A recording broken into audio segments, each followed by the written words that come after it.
Greetings. I'm Catherine Libin, and I teach in the music department at Vassar. And this year, as you may well know, is the 250th anniversary of Beethoven's birth. So it seemed appropriate to devote this talk to this great composer and his work. And as a musicologist, much of my research has focused on one of Beethoven's patrons, the seventh Prince Lobkowitz. So I thought we would use that lens to explore what we might think of as the practical side of Beethoven's career. We're accustomed to thinking of Beethoven's music as something transcendent and superhuman, and it is that. But if we reflect on what it actually takes to produce and perform a Beethoven symphony, for example, the economics, the personnel, the human exchanges and dynamics of it, we bring this music into a more earthly realm. So today what we're going to do is consider Beethoven's relationship with one extraordinary household in Vienna that was the setting for many performances of his music during his lifetime, and provided a sort of workshop for him as he developed new works, in particular the Eroica Symphony, which is going to be our main focal point. This household was that of the Lobkowitz family, which was one of the old princely houses in the Habsburg realm, based in Vienna and Prague, and possessors of vast territories in Bohemia. Today, having survived the turbulence of the 20th century, the Lobkowitz family is still rooted in Bohemia, now the Czech Republic, as well as in the United States. The narrative that I'll be sharing with you has been shaped in large part by a remarkable body of materials, documents, account records, letters, instruments, and music, which are all preserved in the Lobkowitz Library, archives, and museums in Prague and outside of Prague. These are the raw materials of history, and through investigating and interrogating them, we can begin to reconstruct the past. So I'd like to take you back in time and have you imagine yourselves in Vienna during the first week of June, 1804. And we're going to look now at a beautiful old engraving, early 18th century, of the Lobkowitz Palace as it is situated on what was then called the Spitalplatz. Now it's actually called the Lobkowitzplatz, and the palace is still there. It's the Theater Museum in Vienna. This was one of the great old Baroque palaces of Vienna, and even in the time of the seventh prince, this was already a sort of famous local spot.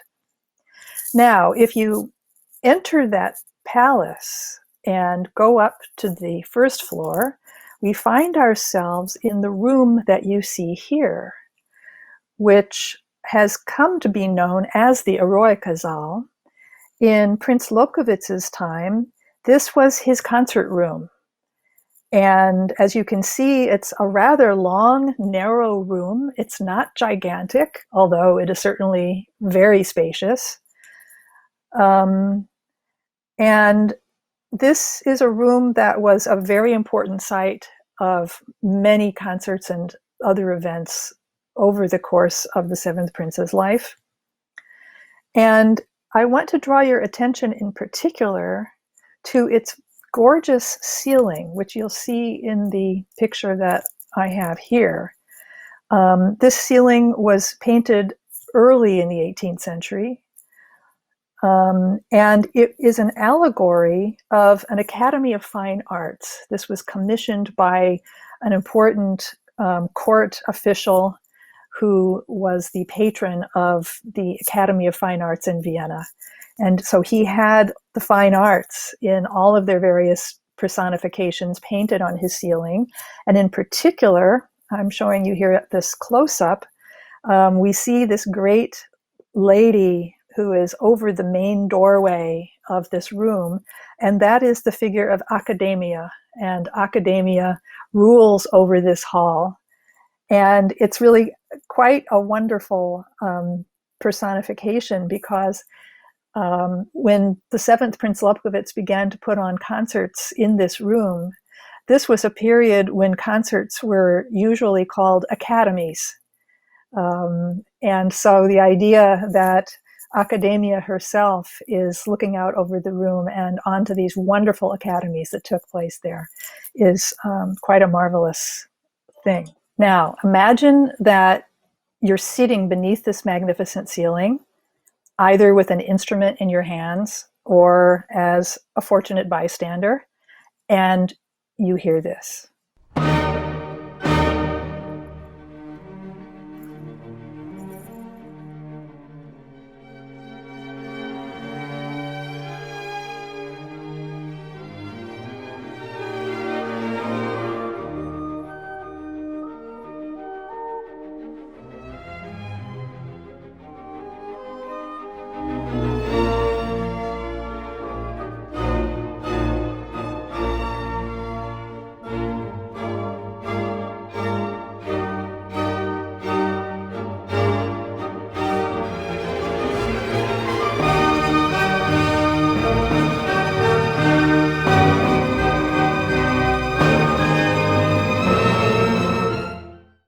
So that, of course, is the opening of the famous Eroica Symphony. And I'm sure that many of you already know this piece very well. So it's sort of nice to have the opportunity to listen to an old friend underneath the ceiling of the room in which it first came into the world. So now I want to talk a little bit about this gentleman that I keep referring to as the seventh Prince Lobkowitz. His name is Franz Josef Maximilian Lobkowitz. And in the portrait of him that I'm showing you right now, this is a portrait of him right around the time that he created this concert room out of in his palace, around 1798-99. And this is a painting by August Friedrich Uhlenheinz. He was quite a musician himself. A lot of aristocrats were very musically accomplished during this period. So he had quite a bit of musical training, violin, cello, singing. He was really a very, very good, very accomplished singer. And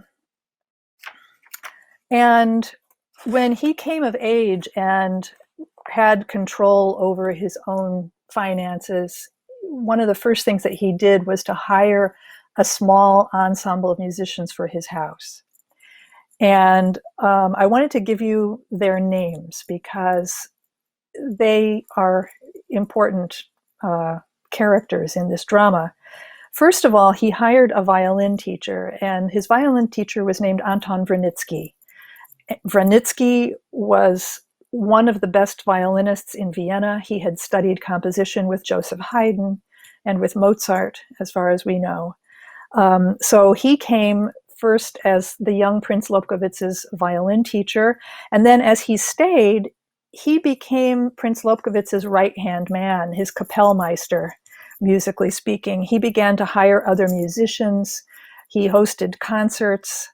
And they put together this small ensemble with other employees who were salaried members of the household and actually lived in the palace.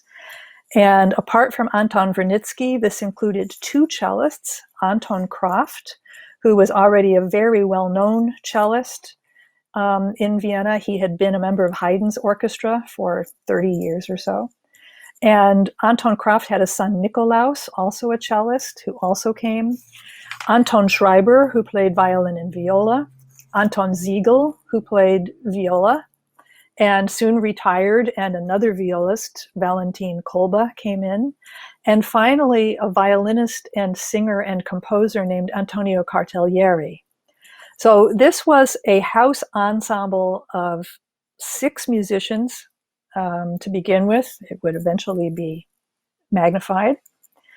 And then when we look at inventories of the house, there's an inventory that survives in the archives from 1798, which shows that there were pianos distributed all through the house. And there was a corner music room that had a piano, and 20 music stands in it. So clearly they were used to bringing in a lot of other musicians and playing together. Then this great hall that you've just seen a picture of contained 24 white upholstered chairs. So already in 1798, they were putting on house concerts for small audiences.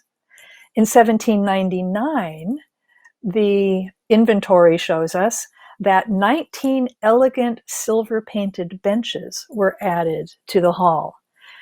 So what Prince Lobkowitz was doing was transforming it into a real concert hall where he might be able to sit 50 or 60 people.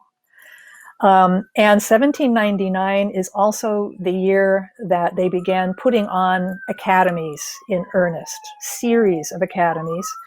And I have a concert program here for you that shows a typical kind of academy that would have taken place. This was a handwritten program for it. This one was held on the name day of Princess Karolina, the seventh prince's wife. And you can see it has two parts, and there's some Beethoven included on it. The Beethoven septet was played on it, as well as a Mozart concerto and some arias. So this was the typical kind of music making that was going on in this hall.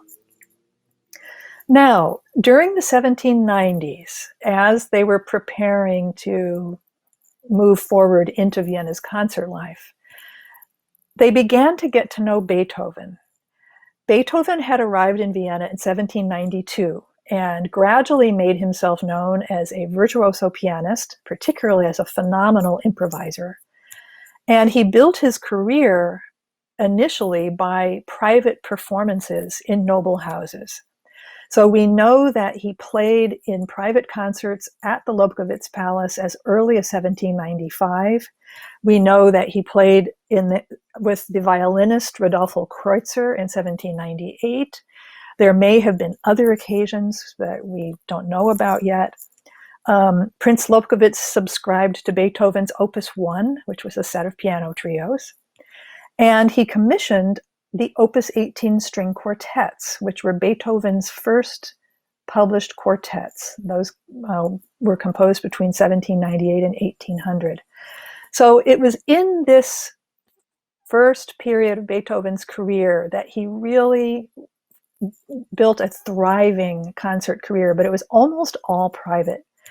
There were a lot of obstacles to a public career in Vienna, especially for a freelance composer like Beethoven, who was trying to write symphonies and concertos, but there was not an established public concert series in Vienna, and it was very expensive and very time-consuming for a musician to rent a theater or some other large space where he could present a big piece.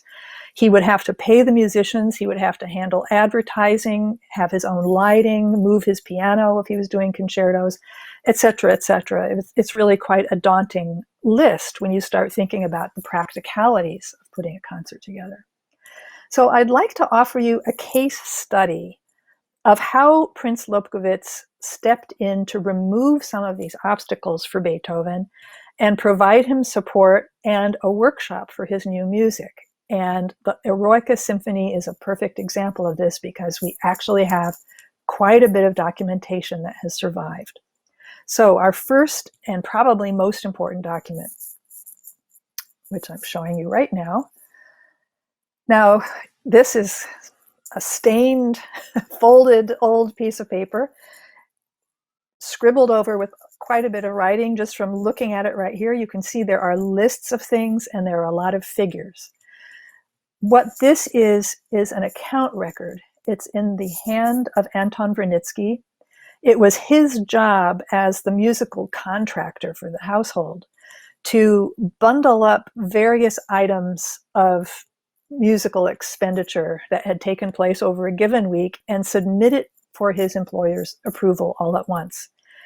So the main object, the main thing that we see here in this list of expenses is all of the musicians that were hired for rehearsals and productions of an opera by Salieri called Angelina.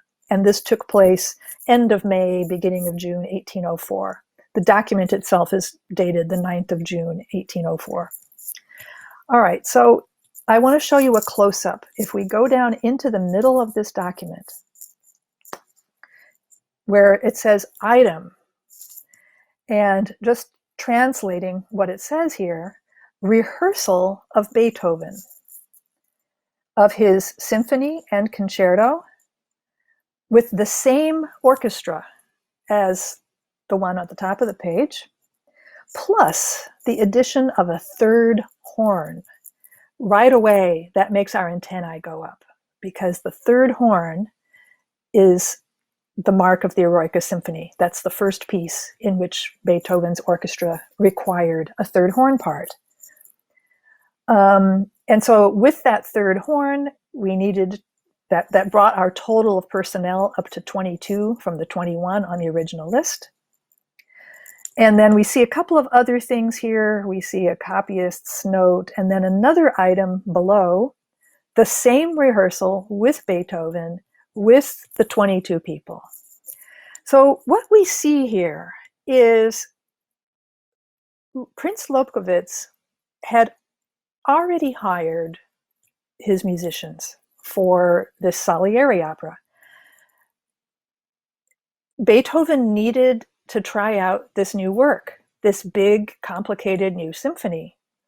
What better time than when you had a group of musicians together, an orchestra ready-made, and you could hire them for not much more, and it looks as though we got 2 rehearsals out of this. And so this would have been the Eroica Symphony and probably also the Triple Concerto, which Beethoven had just finished writing. And if we look at a close-up of the musicians here, and you can see he's listed exactly the instrumentation: 4 violins, a couple of contrabasses, 2 cellos, 2 oboes, etc., etc. This is just a typical small chamber orchestra. This was normal in the period. 21 musicians altogether. You add to that the 6 other musicians that were part of the Lobkowitz House Ensemble, who wouldn't have appeared on here because they already had contracts. And we have about 27 or 28 players.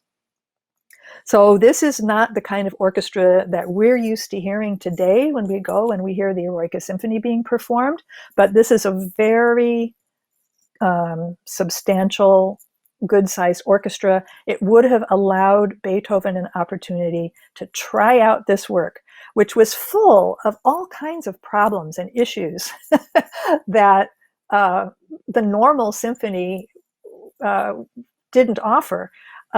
Symphonies tended to be pretty easy at this point. Most symphonies could be read for the first time in the performance. They didn't really need to be rehearsed. But Beethoven knew perfectly well that this symphony was going to need work. And in fact, his secretary, he had a pupil and secretary named Ferdinand Ries, who attended these early rehearsals. And he left a memoir talking about the difficulties that the musicians got into. He mentioned, for example, a long passage of syncopated rhythms where they lost the beat and they had to stop and start over again. He mentioned this very famous entry of the solo horn that sounded like a mistake the first time it was heard. And Ries got himself into trouble for pointing out that there was an error. So it really needed rehearsal. One of the things that we know also is that there were private performances that took place of this work over the summer. Prince Lobkowitz always hired musicians when he went out to his summer estates in Bohemia, and he took his musicians along and they played this piece again, apparently. And then we find another pair of private performances that took place again at the Lobkowitz Palace in in January 1805, and also at a concert hall in a neighboring palace. So again, it was sort of 2 for the price of 1. Let me show you this account record, because this shows again this list of all of the instrumentalists that were used for this piece. And remember, we're now January 1805, so it's been some months since that June 1804 rehearsal or pair of rehearsals. And if we look closely at this, we see that Beethoven had his piano moved as part of this. So that would have been for the neighboring palace, which maybe didn't have a piano that was up to Beethoven's standard. But the other thing that we notice about this account record is that on this one, there are 34 musicians listed, not the 21 on the previous one. That means that they've had the chance to play this symphony a few times, and it's clear that Beethoven has decided that more instruments would be better. And so we find him doubling the bassoon parts and doubling the number of cello and bass parts. So it has a lot more oomph to it by the time we get to this rehearsal or this performance. So 34 plus the 6 Lobkowitz musicians, that's getting us to 40 musicians. This is getting to be a really good size orchestra. So one of the questions that it's worth asking is, who were these musicians? Where did they come from? And Lobkowitz and Wranitzky were able to draw on a lot of excellent musicians. There were 3 other standing theaters of professional players in Vienna. They were all theater orchestras. There was the Theater an der Wien, and then there were the 2 imperial court orchestras. And we know from various kinds of evidence that a number of these musicians came from those orchestras. For example, one of them, a bass player named Anton Grams, was a member of the Theater an der Wien. And if we look at the bass part, or the cello and bass part from the symphony, we see Grams's name at the top.